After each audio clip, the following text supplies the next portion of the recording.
Hi hello friends, welcome back to my channel. ఈరోజు ఈ వీడియోలో దొండకాయ కారం ఎలా ప్రిపేర్ చేసుకోవాలో చూద్దాం. దొండకాయ విత్ ఎల్లిపాయ కారంతో ఎలా ప్రిపేర్ చేసుకోవాలో చూద్దాం. చాలా బాగుంటుందండి టేస్ట్ అయితే. ఫస్ట్ ఇలా ఫ్రెష్గా కడిగి పెట్టుకున్న దొండకాయలు, లేత దొండకాయని తీసుకోవాలి. తర్వాత మనం కట్ చేసే విధానం కూడా ఇక్కడ చూపిస్తున్నట్టు కట్ చేసుకోవాలండి. ఫస్ట్ అయితే ఇటు ఎండింగ్ పార్ట్స్ అయితే తీసేయాలి. తీసేసినాక మనం ఫస్ట్ స్టార్టింగ్ నుంచి ఎండింగ్ వరకు తెగకుండా కట్ చేసుకోవాలి. తరువాత దీన్ని ఇలాగే రివర్స్ తిప్పి సేమ్ అక్కడ ఎట్లా కట్ చేసామో ఇక్కడ కూడా ఎండింగ్ వరకు కట్ చేయొద్దండి, కొంచెం అయితే కట్ చేయాలి. లాస్ట్ వరకు ఈ షేప్లో వచ్చేటట్టు కట్ చేసుకోవాలి. ఇలా అన్నీ ఈ షేప్లో వచ్చేటట్టు కట్ చేసుకుందామండి.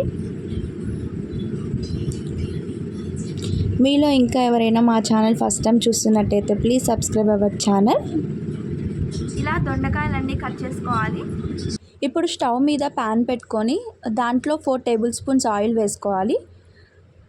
ఆయిల్ వేసుకున్నాక ఆయిల్ అనేది హీట్ అయ్యాక మనం ముందుగా కట్ చేసి పెట్టుకున్న దొండకాయలు ఉంటాయి కదా, వాటిని వేసేయాలి. వాటిని వేసినాక ఇవి కొంచెం బ్రౌనిష్ కలర్లో వచ్చేంత వరకు మనం వేగనియాలి. లో ఫ్లేమ్లో పెట్టాలి. ఒకవేళ హై ఫ్లేమ్లో పెట్టామనుకోండి అవి బయట వేగుతాయి కానీ లోపల మాత్రం అంతే పచ్చిగా ఉండిపోతాయి. అప్పుడు కారం అనేది అస్సలు బాగోదు. సో లో ఫ్లేమ్లో పెట్టి మనం బ్రౌనిష్ కలర్ వచ్చేంత వరకు వేయించుకోవాలి. చూసారు కదా, ఇలా బ్రౌనిష్ కలర్ వచ్చేంత వరకు వేయించుకోవాలి.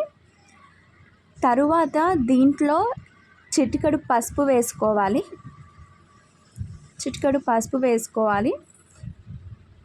ఆ ముక్కలకి పట్టేటట్టు కలుపుకోవాలి.